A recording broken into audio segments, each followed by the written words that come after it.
27 మంది కార్పొరేటర్లు వైఎస్ఆర్ కాంగ్రెస్ పార్టీ తరపున గెలిచి ఇప్పుడు తెలుగుదేశంకో జనసేనకో వెళ్ళిపోయినటువంటి వాళ్ళు టోటల్గా 27 మంది.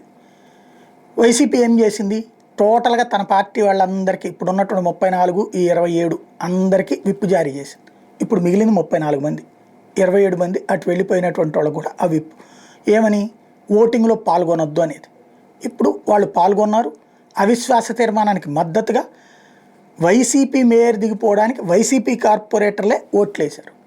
తద్వారా మేయర్ దిగిపోయారు. ఇప్పుడు గుడివాడ అమర్నాథ్ లాంటి వాళ్ళు ఏం చెప్తారు, యాక్షన్ తీసుకుంటాం, కఠినంగా వ్యవహరిస్తాం, వాళ్ళ పదవులు పోతాయని.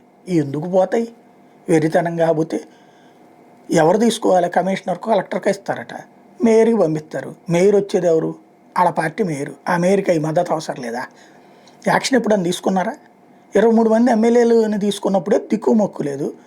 4 ఎమ్మెల్యేల క్రిందటిసారి అట్టించి ఇట్టించి అటు పోయారు కదా, ఇటు 4 వచ్చారు, అటు 4 పోయారు. ఏం యాక్షన్ తీసుకున్నారని ఇప్పుడు? లేకపోతే తిరుపతి దగ్గర ఏం జరిగింది, లేకపోతే మండల పరిషత్తులు ఎన్ని చోట్ల జరిగింది, ఏం జరిగింది? నైతికమా అనైతికమా? జనం కూడా చేత్కరించుకుంటూ చీయని పక్కన ఉమ్మేసుకుంటూ ఇక తప్పదనుకుంటాను సర్దుకుంటున్నారు. కాబట్టి ఇవాళ ఈ నిజ జీవితంలో అయితే అనైతికం, నో డౌట్. ఆ అనైతికతని నైతికంగా అంగీకరిస్తున్నప్పుడు ఎవరేం చేయలేరు. ఏ యాక్షన్ ఉండదు వాళ్ళ మీద, ఏం భయపడక్కర్లేదు వాళ్ళు.